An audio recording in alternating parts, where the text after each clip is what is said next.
Oke, selamat siang sekali lagi buat teman-teman UGM. Pak Yusati, again, thank you very much for having me.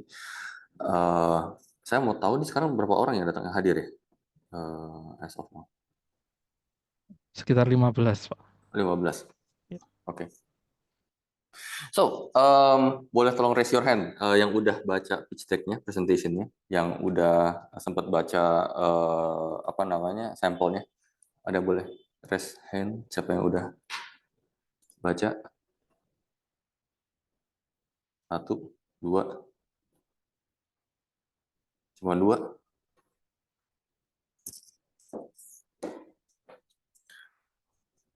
Oke, kalau gitu em, kita mulai aja kali ya. Perkenalan dulu kali ya. Saya Tirta Sudira. Saya Head of Product dari Lakumas. Sekilas CV saya lulus dari University of Washington tahun 2008. Sorry, 2010. Ini saya start 2008. Saya startup company Core Solution Indonesia tahun 2012. Saya jual perusahaan 2015. Saya jadi direktur di Auto Rental Sejahtera 2016. Saya pernah jadi advisor di Mitsubishi Corporations di Postar Finance namanya, itu leasing company. 2 tahun. Saya pernah juga jadi CPO Ebo Indonesia Global yang kebetulan one of the sponsors of this lecture di 2001 sampai 2023 kalau nggak salah saya lupa. 2023 saya jadi Head of Product di Lakumas. Itu singkatnya dari saya. 3 pemenang sudah ditentukan. Kita masuk ke lecture-nya sambil kita bahas tadi. Sebenarnya sih ini santai aja karena to be honest pitch deck itu lumayan tedious, banyak banget yang mesti dibahas. Cuman let's try to be a bit more relax gitu. Toh nanti kita bikin fluid aja kalau ada discussion, kalau ada pertanyaan nanti kita bikin di Q&A ataupun di sesi discussion gitu. Karena setelah pitch deck, saya jelasin pitch deck in general, kita mau bedah nih pitch decknya kayak apa. Kebetulan saya dapat nih pitch decknya Laku Emas yang bikin Pak Edi Setiawan, CEO kita, salah satu founder kita yang sudah di-approve kebetulan sama grupnya kita, CMK, Sentra Mega Kencana. Kalau tahu Franco, Mondial tuh di Pakuwon. Mondial nggak ada di Pakuwon, sorry, The Palace gitu. Itu grupnya kita tuh.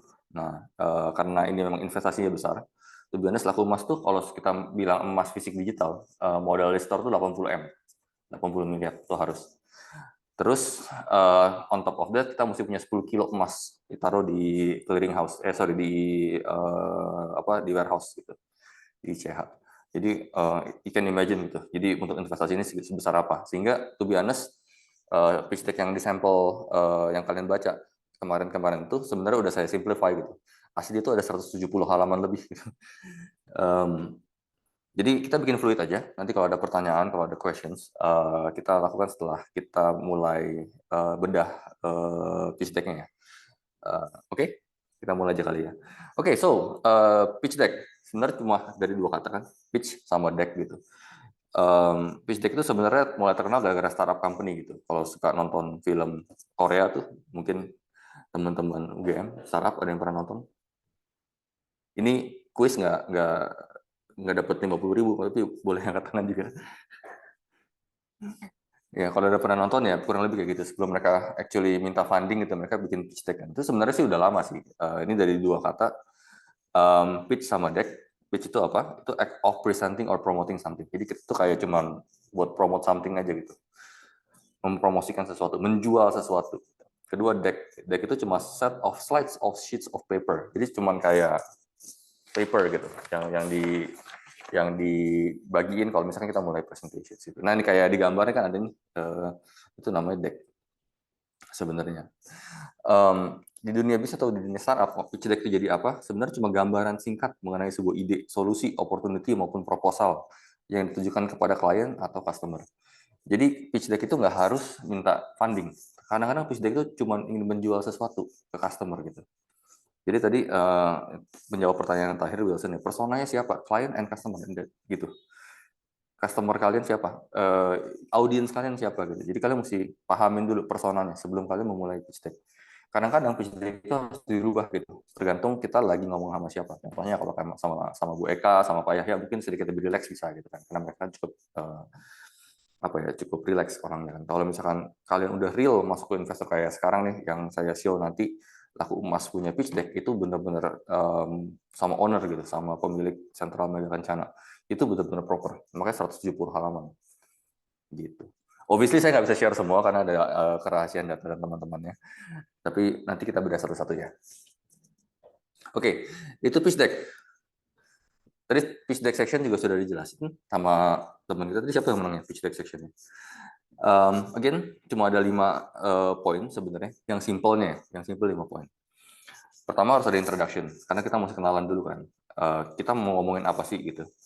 Nah, kadang-kadang di introduction itu ada tim juga. Timnya siapa nih gitu. Karena kalau kalian punya quite big team gitu, ataupun kalian punya beberapa influencer quote unquote, misalkan kalian dapat funding dari Bu Eka gitu ya, Eka Sari Lorena, ya kalian boleh masukin tuh timnya nih, komisaris ataupun advisor Eka Sari Lorena.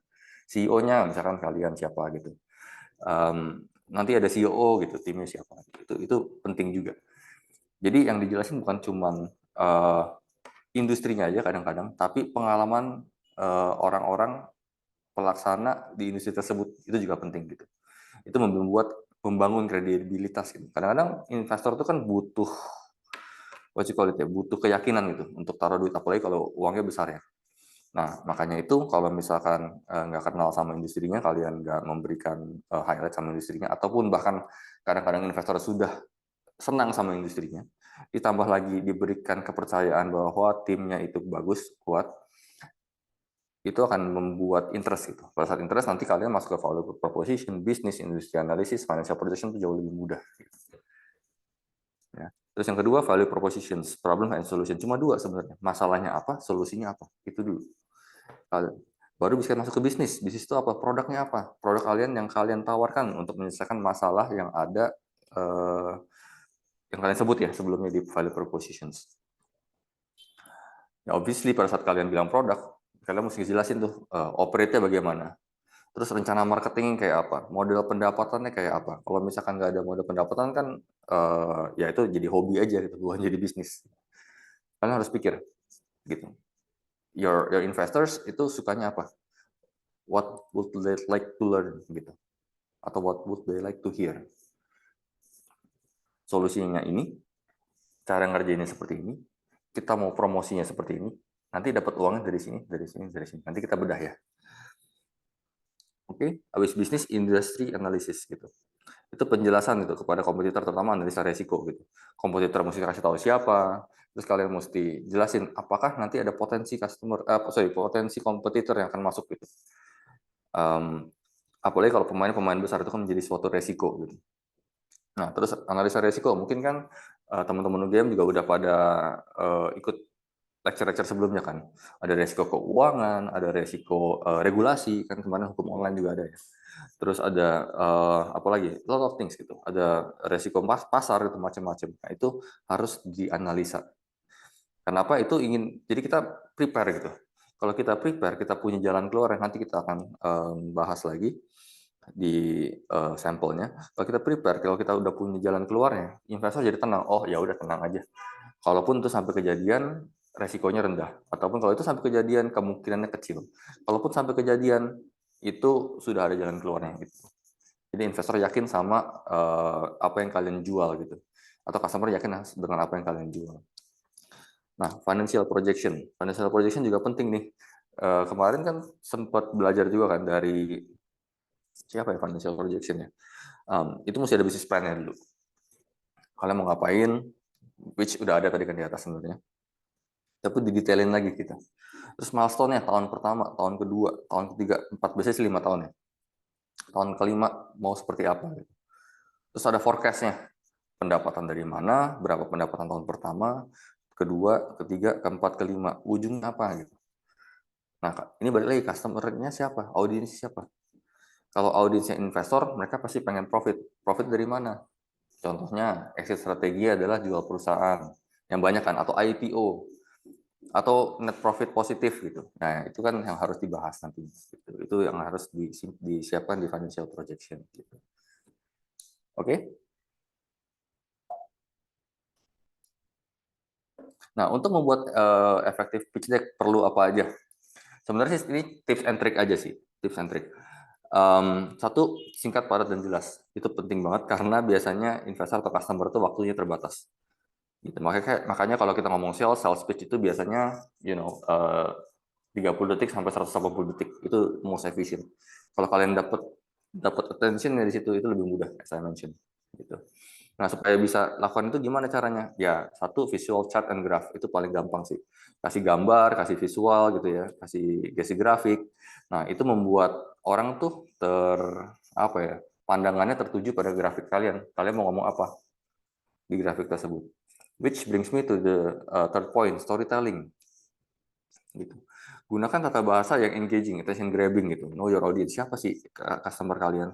Audiensnya siapa? Senang dengar apa gitu. Dari visual yang kalian tampilkan itu apa yang bisa dijadikan cerita gitu. Nyambung nggak ceritanya? Itu storytellingnya. Nah, kalau misalkan storytellingnya pinter cerita, tapi datanya nggak valid, itu juga susah. Makanya nomor 2, nomor 3, nomor 4 itu harus nyambung tuh. Dari visualnya harus bagus, chartnya harus on point, storytellingnya bagus, datanya harus valid gitu. Jadi semuanya siklusnya valid nyambung. Ini ada yang chat.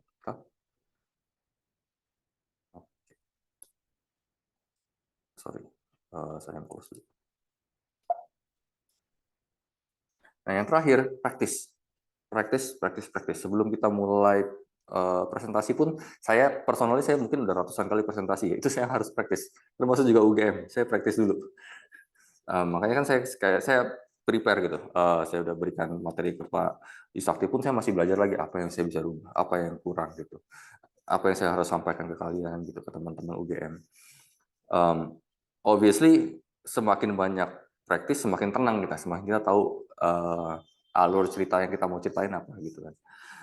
Praktis sama siapa? Ya sama teman boleh, sama mentor itu paling the best actually. Karena kalau kalian punya mentor yang bagus, kalian praktis presentation itu mereka bisa kasih pointer gitu. Apa yang kurang, intonation, apa ya, bahkan sampai ke cara pakaian gitu kalau sampai certain degree ya sampai segitu. Dan enaknya juga di UGM kan ada teachers kan, ada dosen-dosen yang saya rasa sepengenalan saya ya Pak Yusakti, Bu Maya, itu cukup engaging sama studentnya gitu. Pengen dengar studentnya, pengen ngebantu studentnya, pengen apa ya, build up studentsnya gitu. Jadi don't be afraid sama other people. Tapi sebelum ke other people, listen to yourself dulu. Kalau kalian praktis di depan kaca, terus kalian kayaknya awkward ya, kok kayaknya nggak pas ya, nah itu boleh di-adjust. Sebelum kalian mau mulai ke teman, ke mentor, ataupun ke your teachers. Nah sebenarnya pitch deck gitu aja, simple sebenarnya itu. Yang susah implementasinya. Jadi sebelum kita masuk ke implementasi, ada pertanyaan dulu. Silakan teman-teman yang ingin mengajukan pertanyaan.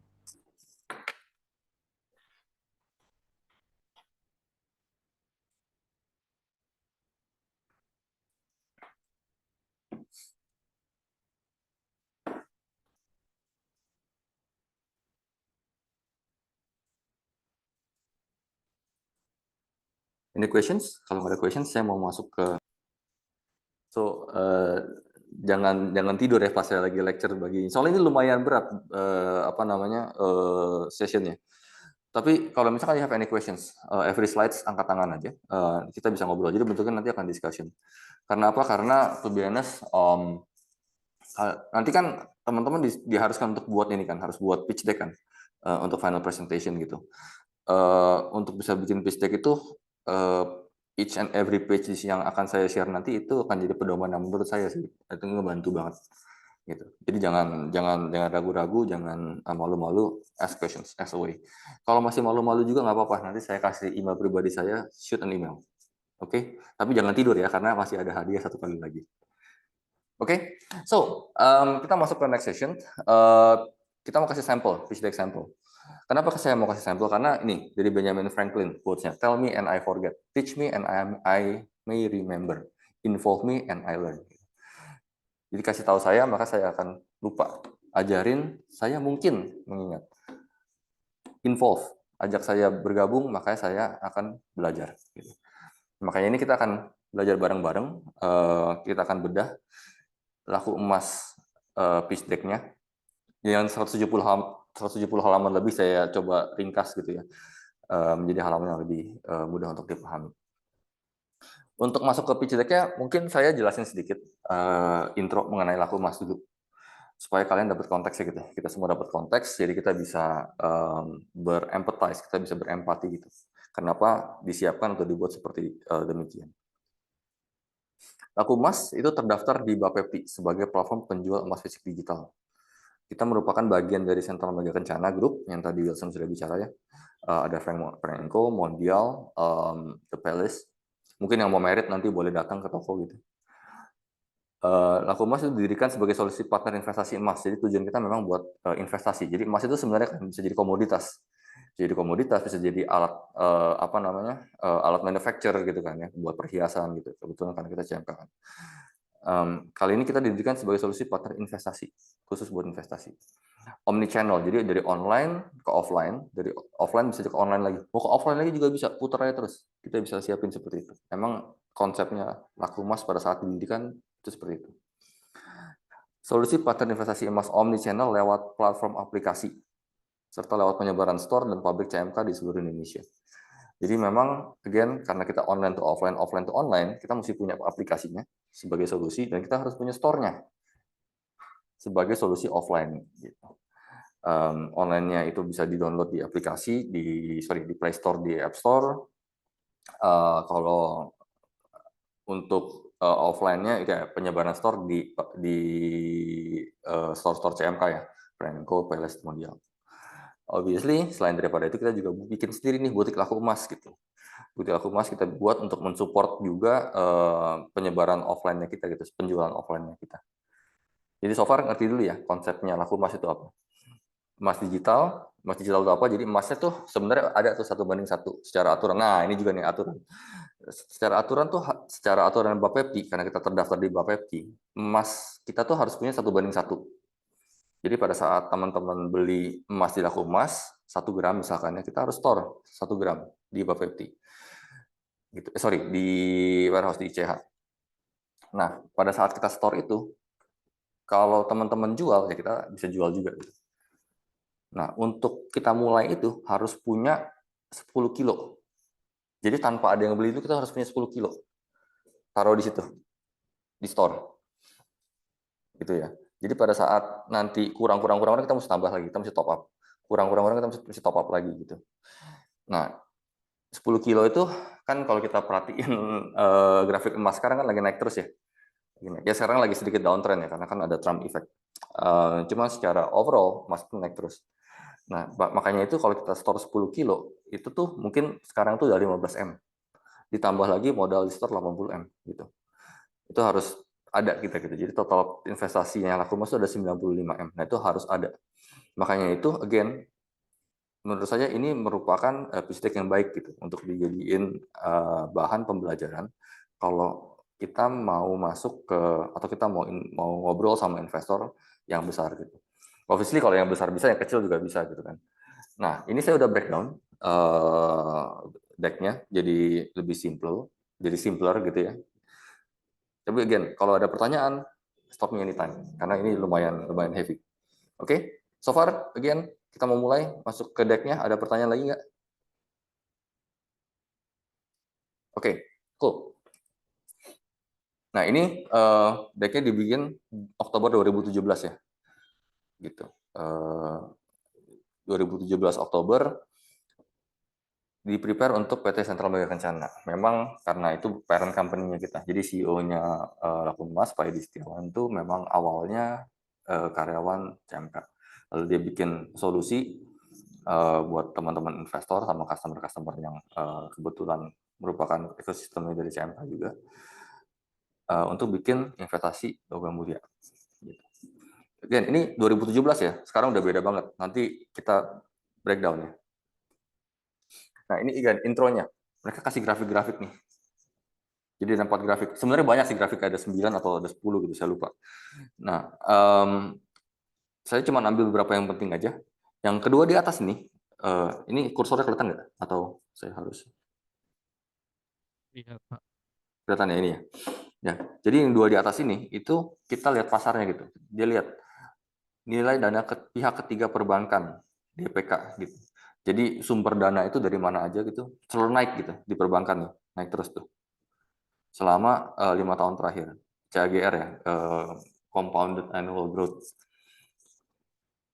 Jadi growth-nya bagus tuh, naik terus secara 5 tahun terakhir. Nah, terus reksadana.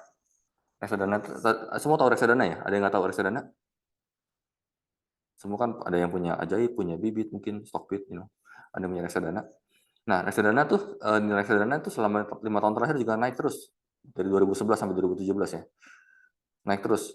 Jadi memang orang sudah mulai sadar berinvestasi dari tahun 2012. Kalau dilihat dari grafiknya ya. Investasi di mana? Reksadana ya. Lalu karena mau main di emas, mereka bahas lagi emasnya. Produksi Antam turun. Produksi emas nasional secara global, secara Indonesia itu naik. Jadi sebenarnya marketnya makan gitu, marketnya ikut gitu. Terus dimasukin lagi, walaupun harga emas dunia turun, tapi secara rupiah itu naik 1,2%. Berarti emas itu di Indonesia terutama itu cukup menjadi safe haven gitu menurut grafik ini. Ceritanya begitu gitu. Storytellingnya dari um, presenternya waktu itu adalah seperti itu. Emas dunia walaupun turun tapi di Indonesia naik. Kenapa? Kenapa coba? Ada yang tahu nggak?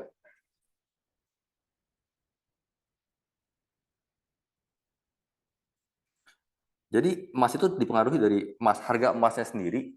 Sayangnya emas itu di dunia di trade dengan US dollars. Gitu. Jadi pada saat US dollar itu naik turun, harga emas juga ikut naik turun. Di luar dari harga emas itu sendiri gitu. Ini yang ditunjukin oleh presenter gitu. Jadi nggak usah tenang, tenang aja gitu. Emas pasti naik terus gitu. Ini yang mau dijelasin kepada para investor waktu itu. Waktu itu Pak Stefan. Terus dimasukin lagi akhir tahun 2016 World Gold Council dan Accounting and Auditing Organization for Islamic Financial Institution memasukkan emas sebagai instrumen investasi yang sesuai syariah sehingga membuka pasar emas bagi masyarakat muslim dunia. Naiknya permintaan emas akan menaikkan harga emas dalam jangka pendek dan panjang gitu. Nah, ini yang dia pengen kasih tahu 2016 ada berita baru nih gitu. Kalau kita nggak masuk sekarang sayang gitu. Ini masih baru banget, masih oke banget gitu. Ini dia mau coba ceritakan kepada investor. Jadi again, ada grafik, as I mentioned, ada visualnya, ada storytellingnya, terus ada hooknya tuh. Guys, ini kalau kita nggak masuk sekarang sayang loh gitu. To keep attractions. Oke, sampai di sini dulu nih. Ini di intro. Ada pertanyaan nggak? Nggak ada ya. Saya masuk next slide ya. Lalu value proposition cuma dua. Again, problem solution. Perhatiin ya. Nanti saya jelasin juga yang sekarang. Pada saat 2017 konsepnya problemnya ini. Satu, ngumpulin uang di bank atau di laci sampai jumlahnya cukup, harga emas keburu naik. Kedua, kalau nggak datang ke tempat yang jual emas, antrinya lama. Terus jauh lagi, belum tentu ada stok. Mungkin kalau yang pada suka beli emas, tahu ya, Antam 2 bulan, 3 bulan belakangan ini susah stoknya. Jadi teman-teman saya yang mau beli emas fisik gitu ya, bilang, wah saya udah ngantri ini 2 jam, 3 jam, waduh nggak bisa nih, nggak dapat gitu. Cariin dong gitu. Bukannya kita nggak mau cariin, emang kita juga nggak dapet. Emang stoknya susah. Itu orang sampai PO pada customer CMK itu PO sampai sebulan 2 bulan mungkin, sebulan lah sebulan. Bayar dulu gitu. Karena memang lagi susah. Saat ini ya. Tapi memang mungkin tahun 2017 saya juga lupa. Kebetulan saya juga 2017 belum main emas. Ada masalah itu gitu. Mereka recognize. Ketiga, pada saat beli logam mulia pulang takut dirampok. Terus keempat, udah sampai rumah, mau ditaruh di mana tuh logam mulia? Mau taruh di bank, ada deposit box, ya kan, kena cost 700.000, 800.000. Terus kalau misalkan taruh di bawah bantal, keras bantalnya, nggak enak tidurnya gitu. Kalau di bawah ranjang sakit pinggang kita semua kan. Jadi pikir, wah taruh di mana ya gitu. Problem kelima, tidak ada keuntungan tambahan untuk logam mulia yang kita pegang gitu. Cuma keren aja kita pegang logam mulia gitu, kita pegang, kita lihat bagus gitu. Tapi nggak ada keuntungan lebih, paling capital gain gitu. Jadi problem yang dibahas di sini seperti itu. Solusinya apa? Kalau jadi member aku emas dari smartphone, nggak usah datang ke toko, bisa beli emas. Harga emas naik, nggak problem. Mulai dari 50.000, kita konversi 50.000 jadi misalkan 0,1, 0,2, 0,3 gitu. Berapapun harga emas saat kalian kita semua melakukan pembelian gitu ya. 50.000 cukup. Gitu.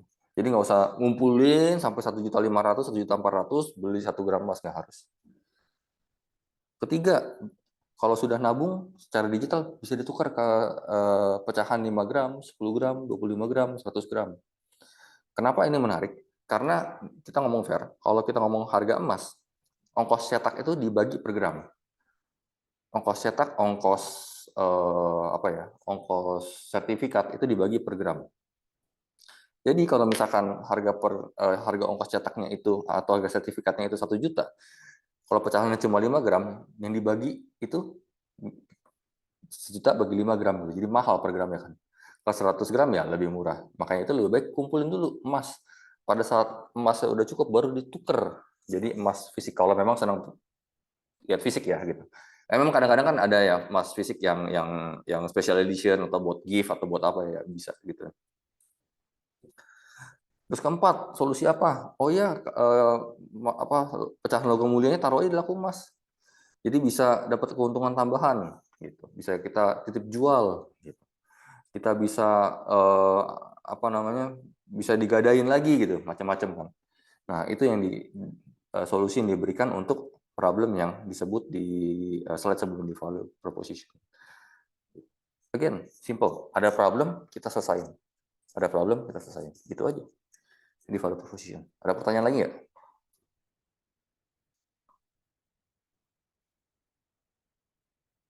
Di sini. Ada pertanyaan sampai di sini? Kalau nggak saya move on. Nggak ada ya? Oke.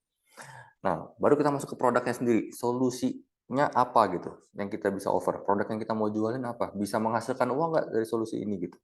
Kalau nggak bisa menghasilkan uang, biasanya investor buat apa gitu? Mau jadi hobi aja katanya kan?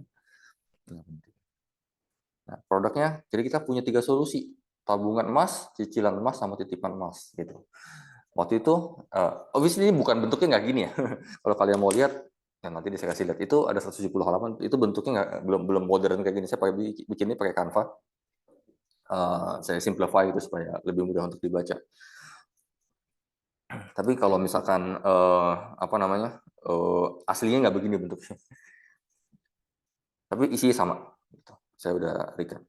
Tabungan emas, cicilan emas, titipan emas. Cuma 3 solusi aja dulu. Kenapa cuma 3? Biar costnya nggak tinggi, gitu kan. Supaya eksekusinya mudah, supaya iterasinya mudah, gitu. Gampang diiterate kan. Iterate ngerti kan ya maksudnya? Di adjust gitu. Pada saat kita launching ada problem ataupun ada kesulitan ataupun ada masalah, apapun masalahnya regulasi, financial apapun itu gampang di adjust gitu. Kalau kita punya banyak produk, udah mahal, kebesaran itu launchingnya lama, keburu marketnya berubah gitu kan. Makanya saat itu founder ataupun presenter kasih lihat 3 solusi, tabungan emas, cicilan emas, titipan emas. Sebenarnya cicilan emas itu kan kayak tabungan emas juga, cuman pembayarannya nyicil, itu aja. Oke, ini produknya. Lalu mereka bikin mock-up-nya. Mereka kasih lihat supaya visual ya, visual. Semua orang bisa lihat. Visualnya seperti ini loh. Ada website view, ada dikasih mock-up ini bentuknya. Website seperti apa, di desktop seperti apa. Pada saat masuk aplikasinya harus registrasi, transaction type-nya ada di sini. Ini masih mock-up, ini belum jadi aplikasi. Supaya apa? Supaya investor ataupun customer punya gambaran. Oh, kira-kira journey perjalanannya untuk melakukan investasi emas di laku emas seperti apa. Dibikin seperti ini. Masih simple banget. Belum jadi aplikasinya. Kalau teman-teman suka pakai Figma atau Zeppelin gitu ya. Nah, itu biasanya mereka bikin pakai itu. Feeling saya sih 2017 Figma masih belum ngetop banget. Udah kali. Belum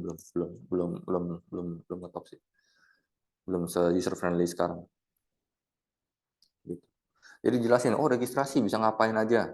Ada field-nya apa aja mesti diisi. Transaction-nya, oh bisa tabung, bisa cicil, bisa titip. Lalu feature-feature lain, ada saldonya, ada dilihatnya ya, investasinya, saldo gramasi ya, saldo gramasi bisa dilihat nilai investasinya berapa. Terus ada produk-produk apa lagi? Ada nabung, ada nitip, ada cek saldo, tarik fisik dan lain-lain. Mereka bikin mock-up-nya. Lalu operasinya seperti apa? Oh iya, mesti bisa bayar dong kalau misalkan beli emas. Pakai apa? Awalnya cuma ada VA, ATM, atau store via teller gitu. Idenya seperti ini belum jadi produk, belum jadi barang nih gitu. Masih pitching nih, masih benar-benar awal banget.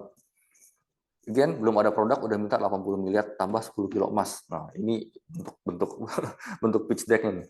Kenapa bisa berhasil? Again, payment dikasih tahu bayarnya pakai VA, bisa ke ATM atau ke teller store gitu. Yang penting apalagi kita mesti punya live chat. Kalau misalkan ada problem, ada masalah, orang bisa langsung chat ke kita gitu, kasih nomor telepon gitu. Hal-hal seperti itu. Lalu infrastrukturnya apa aja? Dijelasin, harus ada sourcing, penyediaan LLM-nya harus efisien, harganya harus paling murah. Itu kalau misalkan harganya nggak murah, berarti nanti orang akan pergi ke tempat lain kan.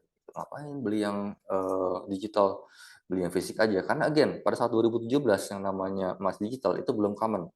Orang masih mikir-mikir emas digital apa ya? Mungkin mereka pikir derivatif, kalau yang ngerti derivatif ya. Paper gold gitu. Mungkin mereka masih pikir, wah masa emas digital gitu kan. Mungkin apa ini NFT atau apa gitu kan, orang masih ragu-ragu gitu. Sementara marketnya emas itu kan biasanya saat itu ya, mungkin Gen X sama boomers saat itu kan. Nah, kita mesti siapin harga LM tuh mesti harus efisien, harus kompetitif gitu. Kalau misalkan kita mau konversi gimana? Ya, orang-orang yang tadinya masih senang pegang emas fisik jadi ke digital gimana? Harus punya fisik juga tetap gitu. Belinya di aplikasi bisa ditukar fisik kayak toko-toko The Palace, Frank Co, Mondial. Nah, ini value proposition juga. Kenapa? The Palace, Frank Co, Mondial itu tokonya banyak. Itu bagian dari ekosistem. Itu advantage yang digunakan oleh para presenter, oleh para founder untuk mengintroduce ya, untuk mengenalkan emas digital ke generasi X maupun generasi boomers saat itu. Lalu yang penting apa lagi? Mesti punya penyimpanan gitu. Awalnya mereka belum tahu nih, harus ada clearing house, harus ada warehouse, belum tahu. Mereka pikir, ya udah simpen aja sendiri gitu. Makanya kita mesti punya brankas yang gede. Gitu. Kebetulan brankas yang besar kita punya. Ada di mana? Ada di pabrik CMK, ada di store, ada di headquarter. Gitu. Nah, mereka menggunakan advantage yang mereka punya, network yang mereka punya, untuk membuat suatu infrastruktur yang terkoneksi gitu. So far ada pertanyaan nggak? So again, kalau kita bikin presentation itu harus kasih tahu kita tuh untungnya di mana gitu. Kita tuh punya advantage di mana. Secara visually kita jelasin. Simple kan? Dibagi nih. Jadi 3. 1, 2, 3. Kasih besarannya dulu. 1, 2, 3 gitu. Baru detail, ini detail. Ini detail. Gitu. Storytellingnya sama nggak? Nyambung nggak? Gitu. Urut nggak? Gitu. Kan saya ceritain dari awal tadi ini. Produknya apa? Bentuk mockupnya kayak apa? Operationnya awal untuk bayar gimana? Kalau ada problem seperti apa? Infrastrukturnya seperti apa untuk mendukung page berapa nih? Page yang ini, sama yang ini gitu. Supaya bisa jadi barang gitu. Saya kecepatan nggak by the way?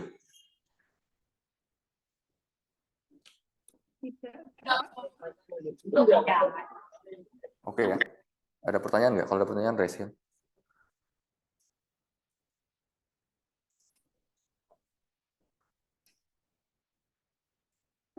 Section produk sama operation tuh your bread and butter gitu. Ini yang ya. Saya panggilnya apa ya? Garuda Iwangga. Saya panggilnya apa ya?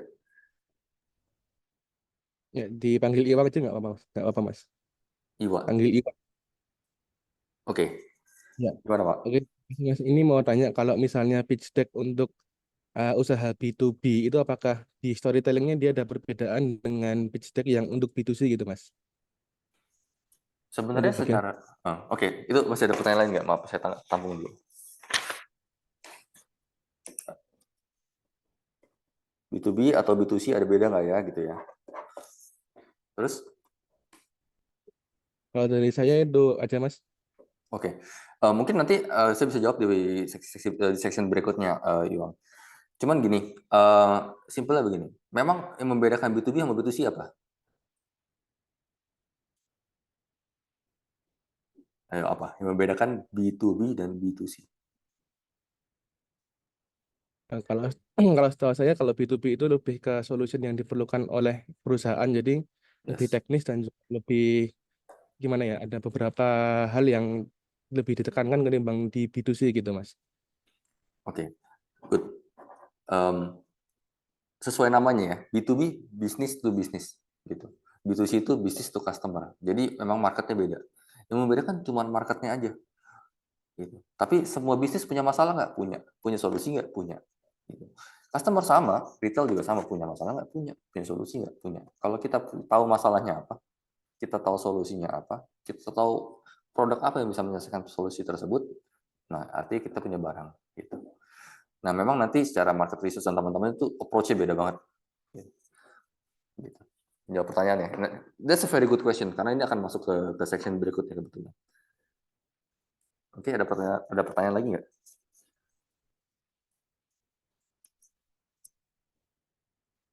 Kalau nggak ada, saya masuk ke next question ya. Next slide ya. Nah, marketing and sales. Nah, ini tadi pertanyaannya Iwan.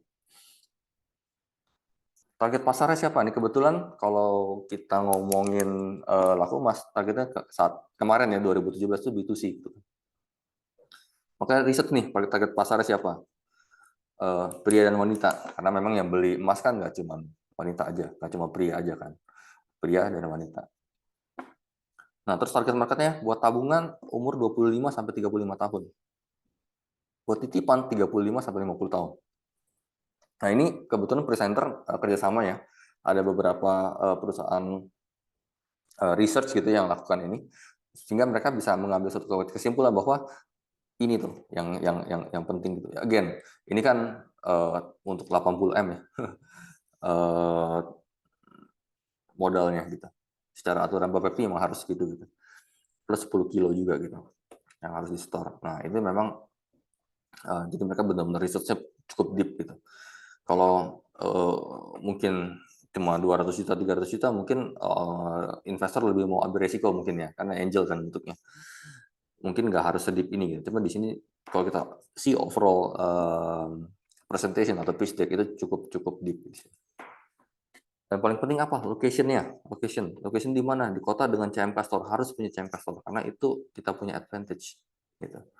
Nah, dari setiap poin ini researcher ataupun founder itu pasti punya alasan kenapa mereka lakukan ini. Biasanya diceritain lagi nih, oh iya kenapa pria dan wanita ya? Obviously kalau tadi kan gampang ya, yang beli emas atau sebagai yang investasi nggak cuma wanita aja kan, nggak cuma pria aja kan, gitu. Nah terus buat tabungannya kenapa umur 25 sampai 35? Kenapa yang nitip 35 sampai 50? Kenapa itu mereka punya alasan. Ada di presentasi, cuma saya nggak bisa share. Nah kalau location karena memang kita punya advantage, right? Every single thing yang di put on mereka punya reason. Again, visual, terus ini masuk ke market lagi, dijelasin lagi. Ini visual lagi ya. Ini sebenarnya sih di presentation mereka ini dipisahin nih, nggak jadi satu gitu. Tapi saya jadi satu biar nggak terlalu banyak halaman. Dan mereka banyak banget penjelasannya gitu. Marketnya siapa aja? Mereka lihat nih ada Pegadaian. Kebetulan memang kompetitor saat itu Pegadaian masuknya. Salah satu yang kita jadi highlight pada saat 2017. Pegadaian mulai 2015. Nasabahnya SS, C dan D. Ada yang tahu nggak SES itu apa? Social Economic Status gitu. Jadi itu income dari marketnya gitu. Mereka research. Jadi pada saat 2017 saya lupa deh berapa ya 2017. Saya mesti research dulu. Jadi berapa mereka kotak-kotakin tuh ada A, B, C, D.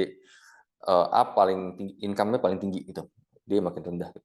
Jadi dia lihat nih nasabah Pegadaian kebanyakan C dan D. Total user sampai 778.000, banyak kan? Itu menjadi angka yang mereka pegang. Oh, kalau 778.000 di C dan D, yang lain gimana ya? Gitu. Mereka udah ambil marketnya semua belum? Kita mau masuk market itu apa enggak? Gitu. Nah, mereka bilang peluang laku emas di nasabah SES A dan B. Kenapa? Ngapain kita fight sama Pegadaian? Berat kan gitu. Nah, again, kalau kita ngomong eksekusi ya, kita mesti tahu diri kita itu siapa. Advantage kita punya apa? Kekuatan kita apa? Kelemahan kita apa? Kompetitor kita siapa? Kelemahan mereka apa? Kekuatan mereka apa? Gitu. Kalau kita lawan Pegadaian yang nggak kuat, masuk di C dan D, ngapain? Buang-buang tenaga, buang-buang uang. Mending masuk di tempat yang A dan B, walaupun mereka lebih kecil. Gitu. Terus mereka sebut lagi nih, secara ini mereka pakai visual ya, karena tadi kan pria dan wanita. SESA marketnya 13 miliar, 13 juta, sorry, 13 million. SESB 19 million people gitu. Jadi ini untuk apa ya? Untuk menarik investor. Guys, marketnya sampai 13 juta untuk yang A, yang B 19 juta. Total berapa? 32 ya, 32 juta. Ini market yang kita bisa ambil. Ini A dan B. Jangan lupa ya, C dan D pegadaian nanti belum selesai garap. Baru 778.000. C dan D lebih banyak daripada A dan B. Gitu. Potensi pertambahan investasi seperti apa dijelasin nih. Kasih. Ini growth interest. Jadi investornya engage gitu. Dilihat visual. Iya benar juga ya. Pegadaian mainnya di sini dan di sini. Kalau CMK main di sini kita bisa menang apa enggak? Kebetulan kita punya store juga. Oh iya, kalau Pegadaian mainnya di 778.000 user dengan apa namanya mulai dari 2015, masa sih kita nggak bisa growth-nya segitu gitu? Karena marketnya besar kan 13 juta dan 19 juta gitu. Jadi mereka memberikan apa ya? Mereka jelasin dulu nih konteksnya secara visual kan, secara visual ada gitu ya. Guys, ini ada pria dan wanita apa segala dijelasin di sini, dijelasin lagi lebih detail di sini gitu. Secara visual juga menurut saya sih appealing. Ini saya nggak ambil, saya bukan pakai kanvas, ini saya copy paste sih yang ini sama ini nih. Gitu. Setelah dijelasin marketnya kayak apa, dijelasin lagi nih marketingnya gimana, mencapai marketnya seperti apa, dan dijelasin per section. Kalau ada teman-teman yang marketing ya atau ambil jurusan marketing, kan ada awareness, consideration, acquisition, loyalty, advocacy gitu. Mereka jelasin nih journey-nya. Dari awareness apa aja yang mesti dikerjain gitu. Lewat mana gitu. Channel-nya apa. Consideration. Pada saat di level consideration, orang dari aware jadi consider. Pada saat dia consider, apa yang dilakukan gitu. Lewat media apa yang paling efisien. Lalu sudah masuk ke level dari consideration mau masuk level acquisition. Apa yang mesti dikerjain? Mereka siapin di sini. Mereka ceritain para founder dan presenter gitu. Sampai ke virality dan advocacy gitu di sini. Nah, again, apakah harus seperti ini? Persis enggak gitu. Tapi ya obviously awareness, consideration, acquisition, loyalty dan advocacy itu kan sesuatu yang apa ya? Yang ya ini kan funneling ya. Kalau tahu kalau pada suka baca funneling. Jadi jelasin. Karena makin ke sini makin sedikit kan usernya kan. Orang yang aware jadi consider. Misalkan dari 10 juta mungkin jadi tinggal 1 juta gitu. Yang dari consider jadi mau action gitu, mau beli gitu. Udah beli dia stay loyal nggak apa enggak gitu. Dari dia udah loyal dia mau ceritain nggak ke teman-temannya gitu. Makanya kalau kalian kalau pada teman-teman UGM suka lihat apa ya, seberapa sering seberapa mungkin Anda akan apa memberitahukan saudara dan teman-teman Anda mengenai aplikasi ini kan sering banget ditanya seperti itu kan. Nah, itu udah level advocacy gitu. Nah, makanya kalau pada saat 2017 melakukan pitch deck ya, mereka siapin nih end to end ya, udah sampai level advocacy gitu. Karena again, kalau misalkan investor menanam uang sampai 80 M, ya harus continuous kan, harus muter gitu, harus snowball gitu efeknya.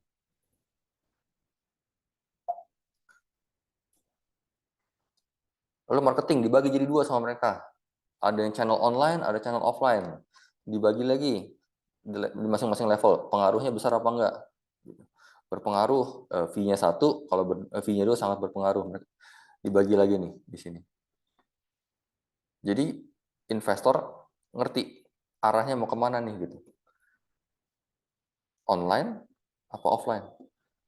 Ke depannya, karena kita sudah menentukan mana yang berpengaruh, mana yang sangat berpengaruh, fokus cost yang akan disiapkan buat masing-masing channel itu pasti beda. Gitu. Misalkan kita baru masuk level awareness, ya nggak mungkin kita udah mulai lakukan call center, taruh uang besar-besaran di call center, nggak mungkin. Gitu. Nah, ini planning yang disiapin oleh para founder dan presenter. Oke, so far ada pertanyaan nggak soal marketing sama sales?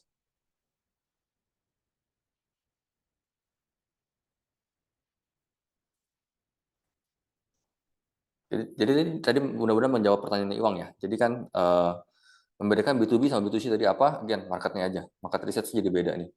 Kan ini retail banget kan. Kalau bisnis pasti masalahnya beda. Gitu.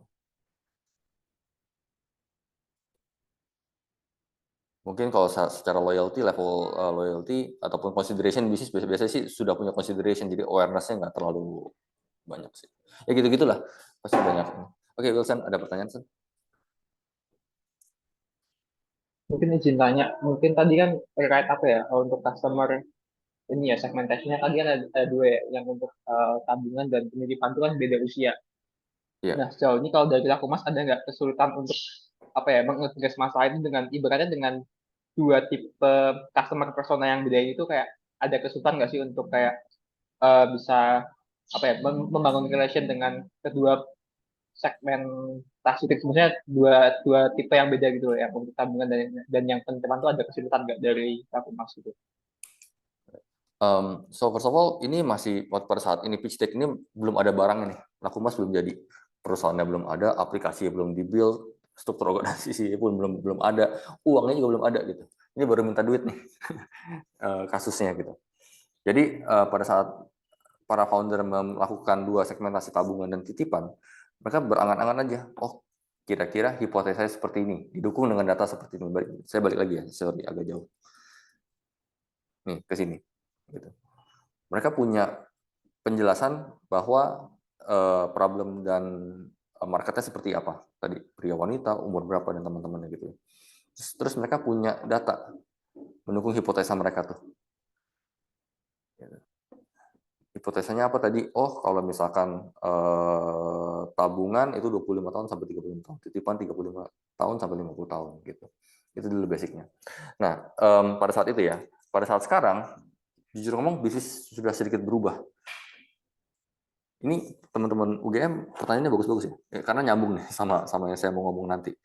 Cuman highlightnya begini, ini semua hipotesa, harus dibuktikan hipotesanya. Makanya kalau tadi balik lagi ke sini, di sini ada tulisan make it happen gitu. Jadi efektif pitch deck itu bagus, keren, ataupun apa ya visually appealing gitu ya, make sense gitu, data driven. Tapi kalau nggak make it happen useless, nggak ada gunanya. Nah, mesti dicoba gitu, karena bentuknya masih hipotesa saat ini ya.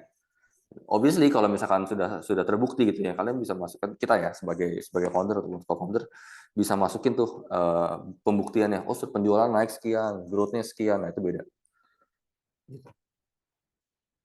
Nah, sedikit menyinggung dari pertanyaan Iwang, kalau B2B sama B2C ada perbedaan yang nggak ada. Yang membedakan apa? Stage-nya. Pitch deck itu, stage-nya di mana? Baru mau mulai, nyari angel investor, atau udah jalan, gitu. Masuk ke series A, series B, series C gitu. Itu masing-masing appetite beda-beda tuh. Exit strategi juga beda-beda. Gitu. Jawab nggak pertanyaan saya, San? Benar pertanyaan kamu nggak, San? Oke sih menjawab. Oke, kita balik lagi ke sini ya. Nah, setelah, ada pertanyaan lagi nggak? Sorry.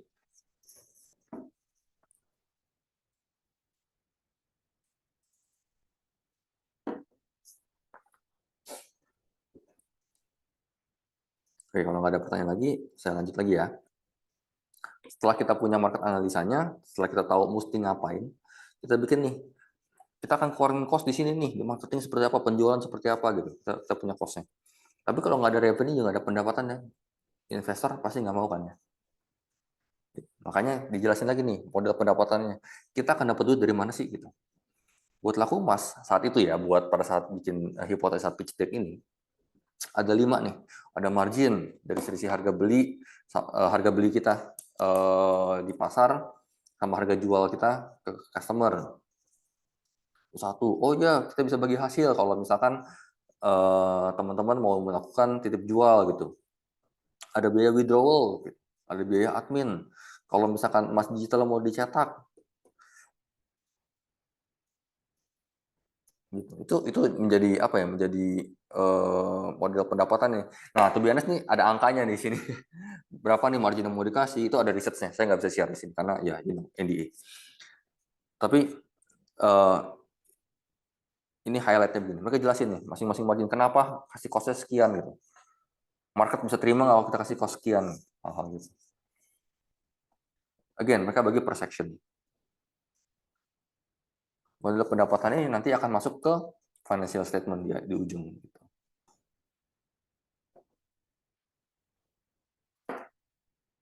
Nah ini memang agak abstrak nih di sini nih. Ini saya nggak bisa jelasin banyak-banyak karena saya nggak bisa kasih contoh yang ini. Tapi again, kalau ada pertanyaan, kalau nanti teman-teman udah mulai kerjain pitch deck-nya gitu, terus bikin model pendapatan gimana ya, seperti apa ya, kalau punya pertanyaan-pertanyaan yang mau ngobrol sama saya langsung, feel free ya buat email nanti. Nanti I'll share you my email. Oke? Boleh pertanyaan lagi nggak untuk model pendapatan?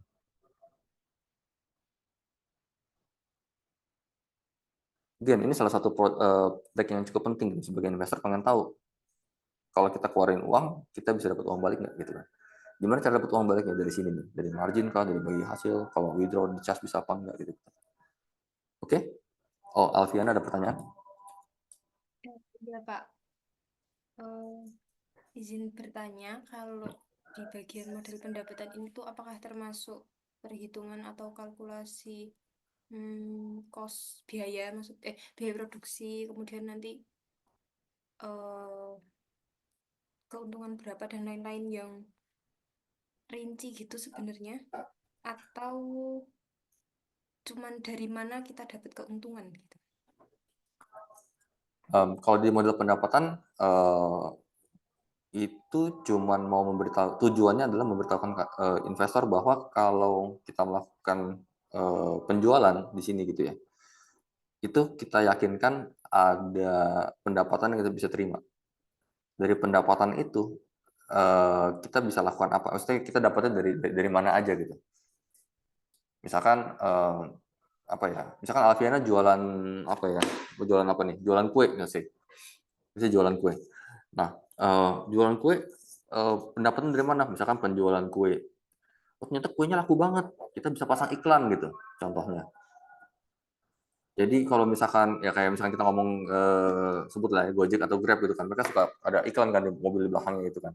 Itu kan pendapatan juga buat mereka gitu. Itu modal pendapatannya Grab dan Gojek gitu. Terus dibilang lagi misal Gojek dan Grab ya, misalkan oh ya dari food and beverage kita mau charge 20% ekstra. Nah, itu kan dapat margin. Nah, itu dari pendapatan kita gitu. Nah, itu baru ngomong pendapatannya aja that's it. Terima kasih banyak Pak. Ya, sama-sama. Ada pertanyaan lagi ya?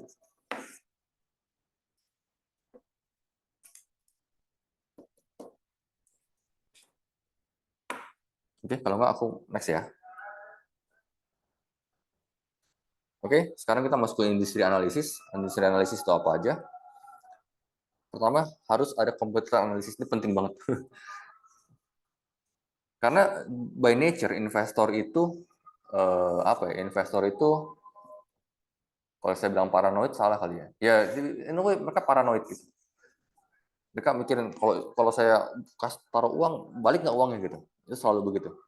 Makanya itu mereka selalu memitigasi resiko sekecil mungkin gitu. Ya tergantung ya, ada beberapa kayak VI atau VC mereka lebih berani gitu ya. Ada lagi atau angel investor beda lagi tuh karakternya. Ada lagi yang udah series E, series D beda lagi karakternya. Tapi obviously everyone wants to know lawannya siapa. Kita bisa dimatiin nggak sama lawan kita gitu. Kalau kita sampai dimatiin berarti kan ya kita nggak bisa dapat ini kan, nggak bisa dapat uangnya nggak balik gitu kan. Komputer analisis seperti apa? Offline ada siapa aja dimasukin, online ada siapa aja dimasukin. Ke depan ya mereka tuh masukin lagi tuh. Mungkin nggak yang offline jadi omni channel, mungkin nggak dari online jadi omni channel gitu. Mereka jelasin nanti. Di sini saya nggak taruh sih karena penjelasannya cukup panjang. Cuman mereka lakukan analisa seperti itu tuh. Itu cukup deep sih analisanya. Contohnya Antam kan Mas Fisik yang terkenal Antam ya. Sekarang kan ada UBS, ada Lotus yang fisik terkenal Antam. Biggest market share gitu. Sampai 90% kalau nggak salah. 88%, 90% lah kira-kira. Nah itu mungkin nggak masuk ke omnichannel. Kalau masuk ke omnichannel kita dimatiin nggak sama dia, bisa kalah nggak gitu. Oh ternyata di omnichannel yang offline ke online ada Indogold, mereka bisa ngapain nggak gitu. Ada Mulia Gold bisa ngapain nggak, itu jadi bahan pembicaraan tuh, bahan diskusi lah antara kita dan investor gitu sebagai orang yang membutuhkan dana.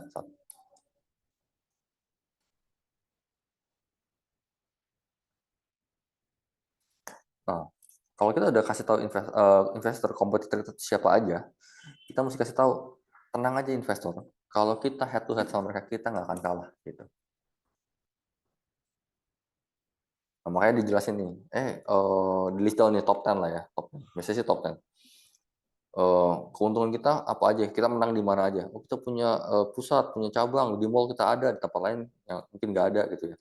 Website kita ada, mobile apps kita udah punya, transaction online kita punya gitu. Yang kita nggak ada toko rekanan, siapa yang punya toko rekanan? Indogold. Kenapa kita nggak pakai toko rekanan? Karena kita punya cabang, karena kita punya mall, karena kita punya outlet pusat gitu. Perlu nggak toko rekanan? Mungkin nggak perlu gitu. Kayak gitu-gitu jadi sesuatu yang menenangkan hatinya investor gitu. Makanya disebut peluang bagi CMK untuk menjadi pemain pertama dengan infrastruktur yang lengkap dan terintegrasi.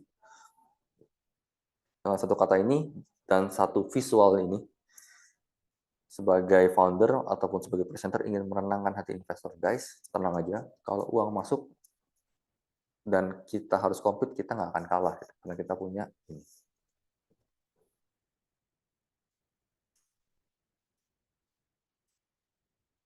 Oke.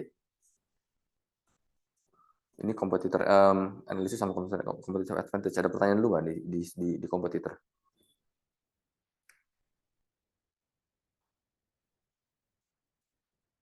Sebelum kita masuk ke resiko.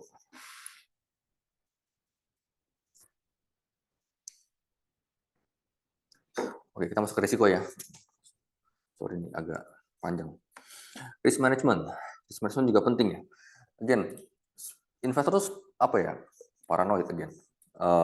Spook easily gitu. Mereka takut gitu. Makanya kalau kita lihat kalau ada yang main saham gitu ya, begitu lihat pada buang barang, semua pada ikut buang barang. Pada saat harga saham naik, FOMO, semua ikut pada beli gitu. Kadang-kadang begitu kan. Sama kayak emas. Emas kemarin kan harganya lagi naik, pada beli. Harga turun, pada takut jual juga gitu. Jadi resiko itu menjadi sesuatu hal yang selalu ada di benak investor gitu. Baik maupun retail, termasuk juga B2B gitu. Investor besar gitu. Seperti CMK. Makanya di pitch deck ini presenter maupun founder siapin nih. Mereka bagi menjadi resiko yang rendah sama tinggi. Kalau impact-nya besar, kemungkinan kejadiannya tinggi ditaruh di high. Kalau kemungkinannya kecil, impact-nya kecil, taruh di low. Mereka bikin seperti ini. Ini bentuk visual seperti ini. Banyak cara yang lain untuk lakukan ini ya. Tapi obviously yang mudah dipahami pada saat itu seperti ini bentuknya. Terus mereka bagi lagi regulatory risk. Dari sisi regulation ada resiko nggak? Price ada resiko nggak? Market risk, teknologi atau security. 2017 mungkin security itu belum highlight banget ya. Mungkin 2020 lah udah mulai jadi suatu concern gitu. Karena hacker mulai banyak di 2020. Lalu inventory risk ada nggak? Mereka petain nih resiko-resikonya. Mereka melakukan pemetaan dari sisi kemungkinan terjadi sama impact. Setelah kita memetakan resiko sebagai founder ataupun sebagai pemilik usaha, kita jelasin kalau misalkan ada resiko atau mitigation-nya nggak. So, ini ada chat siapa ya?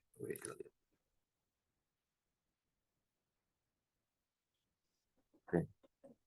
Ada resiko, ada what you call it, ada mitigation plan-nya nggak gitu. Kalau ada mitigation plan, pasti investor jadi lebih tenang kan ya gitu ya.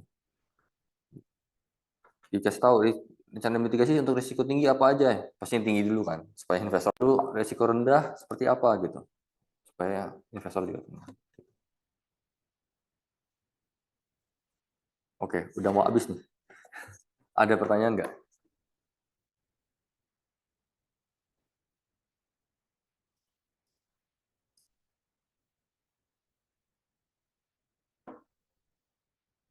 sebelum saya masuk ke financial planning.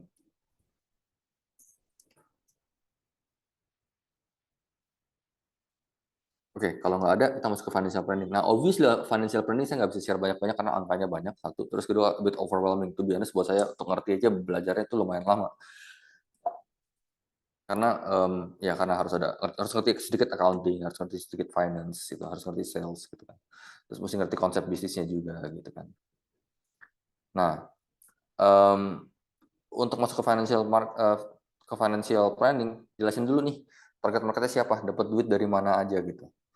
Oh ya, dari tabungan sekian, SESA. Oh, dari tabungan atau cicilan SESB sekian. Kalau nitip emas sekian gitu persentasenya. Ini di sini ada angka ini, saya tutup nih angkanya. Gitu. Biasanya sih mereka masukin angka. Itu asumsi. Again, jangan khawatir untuk membuat asumsi.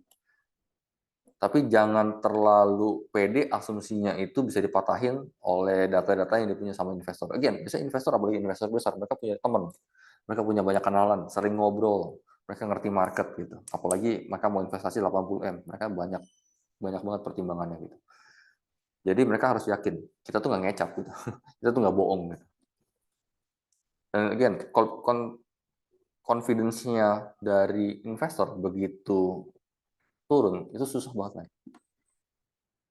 Makanya tadi saya bilang nih, harus bikin report, gitu, harus bikin apa ya, datanya mesti bagus gitu, mesti trustworthy. Habis itu mereka bikin lagi nih, apa namanya, potensialnya, tabungan pendapatan berapa, gitu. Ya, ada angka di sini. Tabungan berapa, titipan berapa gitu. Harus growth kan, harus menunjukkan growth gitu. Habis itu mereka bikin, biasanya sih ada cost. Di sini saya nggak bisa kasih cost-nya karena cost-nya langsung jadi pembukuan. Jadi di sini kan di revenue gitu kan, di pendapatan. Biasanya di sini ada cost, baru masuk ke EBITDA gitu. Jadi kan biasanya kalau pembukuan mungkin kemarin udah belajar juga, ada pendapatan, ada cost of goods sold gitu ya, atau ada diskon ya, ada cost of goods sold, dapat gross profit-nya berapa. Terus mulai tuh ada cost marketing, ada OPEX, banyak banget deh. Sampai jadi EBITDA gitu. Nah, mereka dikasih tahu nih, tahun pertama rugi, dan tahun pertama rugi, tahun kedua rugi itu nggak apa-apa, nggak problem. Jangan takut bikin rugi di tahun pertama, tahun kedua. Yang penting ini grow. Ada growth di sini. Di sini disebut nih, EBITDA Humas akan positif tahun ketiga. Net fee margin stabil kisaran 10%. Ini highlight-highlight dijelasin nih. Net profit margin ditargetkan untuk lebih besar dari 20% dalam jangka panjang. Kan ini naik growth-nya seperti ini ya. Lihat nih, year satunya naik, mengecil ya, menyusut, terus mulai positif, lip. Nah, nanti biasanya sih kalau misalkan mau ngayal-ngayal lagi nih, 5 tahun biasanya sih cukup ya. Nanti 8 tahun ke depan kayak apa gitu, ada lagi gitu. Nah, terus disebut lagi ya, untuk menenangkan hati. Periode break even-nya berapa tahun? 3,7 tahun. Nah, sebenarnya mereka tuh udah siapin untuk pembukuannya. Yang tadi saya sebut tadi tuh, ada GP-nya berapa, ada OPEX-nya berapa, terus ada other income-nya berapa sampai ke net profit gitu. Sampai ke net profit bahkan. Cuma di sini kita ngomong EBITDA dulu aja, lebih mudah. Gitu. Oke, mungkin itu aja. Thanks for being awesome. Thanks for listening. Ada pertanyaan nggak untuk financial planning ataupun secara keseluruhan? Baik, terima kasih Pak Tirta atas sharing yang telah diberikan. Mungkin kita berikan reaction dulu untuk mengapresiasi Pak Tirta yang telah memberikan sharingnya. Silakan teman-teman bisa mengajukan pertanyaan apabila ingin mengulik lebih lanjut apa yang sudah diberikan oleh Pak Tirta tadi, bisa langsung open cam dan open mic atau juga bisa mengetikkan pertanyaan di chat box. Atau mungkin teman-teman ada yang oh ya, silahkan Andini, silahkan. Terima kasih kesempatannya. Mau nanya, kan kalau pitch test itu biasanya emang waktunya itu singkat ya.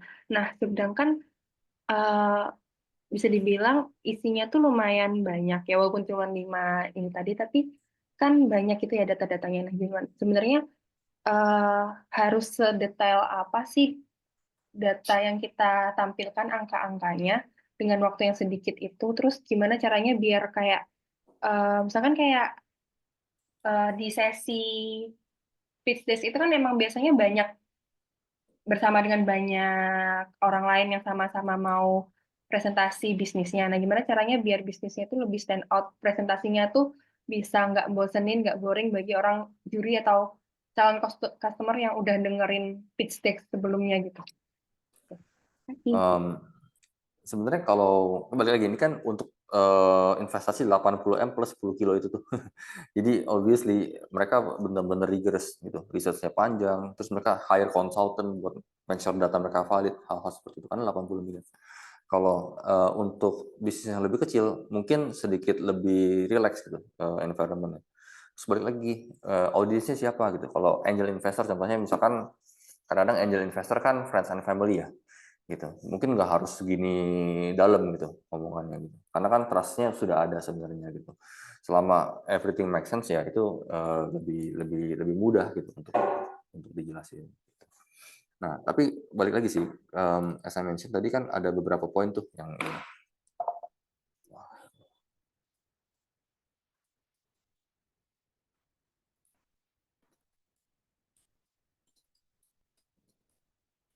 nah, ini.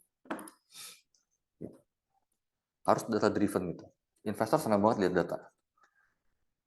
Data itu harus disajikan dengan rapi juga, makanya tadi pakai visual kan, pakai chart, pakai grafik, pakai table gitu. Terus pada saat visualnya itu sudah tercapai, ceritanya juga masih menarik gitu. Menariknya gimana? Ya, again, know your audience. Mereka senang dengar apa sih gitu. Misalkan investor doyan makan tahu, jangan kasih tahu tempe gitu. Walaupun ada irisannya. Gitu. Kasih tahu, ini tahu loh, gitu.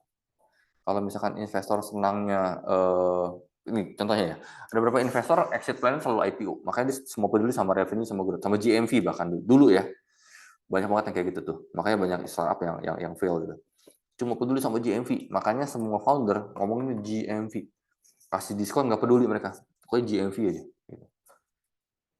Ada lagi kayak CMK nih, mereka senang lihatnya EBITDA, mereka senang lihatnya ROE dengarnya.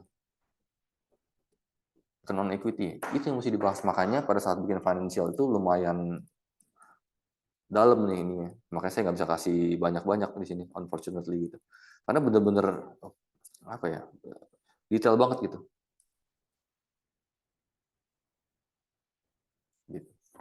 Jadi balik lagi, tell them what they want to hear,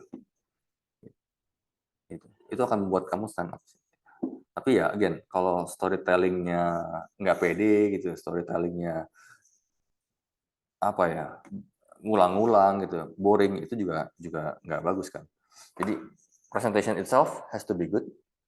Kedua, storytellingnya has to be good. Gimana caranya? Udah bikin, cek datanya, practice tadi kan, yang nomor 5 tadi. Practice. Practice sama diri sendiri, practice sama temen, practice sama mentor gitu. Feel free. Kalau kalian, again, if you guys wants to talk with me gitu, mau ngobrol, email aja. Nanti kita bisa set up session gitu. I'll give you some of my time. Buat lihat pitch deck teman-teman gitu ya, apa yang kurang, apa yang ini, let me know sih. Karena ini jadi penilaian akhir kan lumayan besar ini. Oke, ada lagi nggak? Baik, rekan-rekan lainnya saya persilahkan untuk bisa mengajukan pertanyaan ke Pak Tirta. Bisa langsung open cam, open mic, ataupun bisa lewat chat box. Atau mungkin ada yang sudah coba-coba bikin draft atau bagaimana, ingin mengkonsultasikan langsung, disilahkan.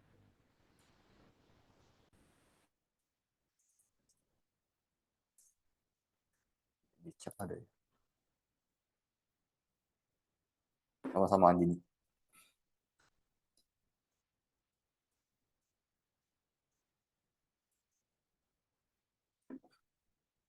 Oke, ada pertanyaan lagi? Pada saat kita membuat pitch deck itu hipotesa. Gitu ya. ataupun bisnis sedang berjalan.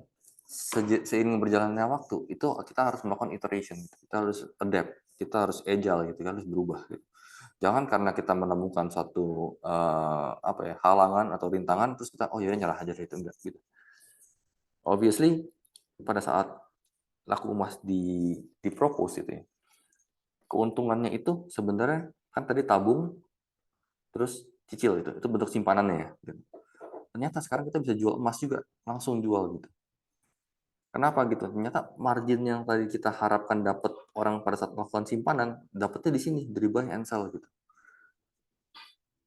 Transaksi terbanyaknya laku emas itu dari buy and sell. Orang beli berarti artinya laku emas jual.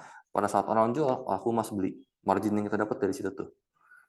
Nah makanya laku emas promonya adalah pokoknya spread kita antara beli dan jual itu paling rendah. Jadi teman-teman yang investasi laku emas pasti cuan gitu, pasti untung gitu. Cepet untungnya gitu. Tadinya kita berharap dapat dari tabungan, kita lakukan perubahan buy and sell gitu. Terus tadi ada simpanan, laku simpan beda lagi nggak? Beda lagi. Nah, makanya namanya laku simpan. Simpan itu secara regulasi. Nah, ini secara regulasi itu tidak boleh dilakukan sebenarnya. Kata-kata melakukan penyimpanan. Makanya kita tidak lakukan penyimpanan gitu. Kita bedakan. Kita bikin consignment nih, guys. Kalau misalkan mau jual emas, ada margin kita bagi. Gitu. Tapi karena memang produknya udah laku simpan namanya ya gitu, karena dulu kita bikin seperti itu, marketingnya udah lumayan banyak, belum kita sempat rubah gitu. Kita lakukan kayak gitu. Terus cetak emas, tadinya bisa mencetak emas, sekarang nggak usah cetak, pakai Antam punya aja atau pakai UBS punya. Kalau punya saldo emas, terus mau dirubah menjadi fisik, tarik fisik aja, pakai UBS punya, pakai Antam punya, kita nggak usah cetak sendiri gitu. Lalu lagi. Terus tadi yang Adina bilang juga sama, benar. Kita punya transfer. Misalkan saya punya emas, saya mau kasih hadiah gitu bentuknya. Saya bisa transfer nih, makanya ini ada QR nih. Ini. Bisa redeem voucher, bisa kasih gift card. Kayak teman-teman nih, kalau tadi yang udah jawab pertanyaan dengan benar, nanti saya mau kasih gift card kan. Nanti tinggal download terus redeem gitu. Gunanya buat apa? Buat gift. Personanya orang yang memberikan present gitu, hadiah gitu. Redeem voucher. Ada lagi persona yang lain. Orang yang mau melakukan kadang-kadang di voucher itu di Blibli ataupun di Tokopedia ataupun dulu ada TikTok ya, itu tuh suka ada diskon, mereka kasih diskon. Jadi pada saat lakukan pembelian di e-commerce tersebut, orang tuh simpen dulu emasnya sampai dia tunggu, wah harganya turun dia baru redeem gitu. Jadi dia collect dulu tuh, karena kebetulan ada diskon kan, ada diskon, mereka beli voucher terus mereka redeem pada saat emas lagi turun gitu. Nanti harga emas naik lagi, jadi mereka lebih cepat dapat untungnya. Gitu. Hal gitu yang mereka lakukan tuh para investor yang ada di laku emas. Jadi kita pada saat kita melakukan bisnis gitu ya, jangan lupa untuk selalu lihat data, untuk balik lagi ke hipotesa awal. Hipotesa awal itu bisa kita kembangin nggak? Hipotesa ini bisa menjadi suatu produk baru apa enggak? Karena investor juga pengen dengar nih. Gitu. Mungkin saat itu investornya masih levelnya bukan laku emas kan cuma single investor.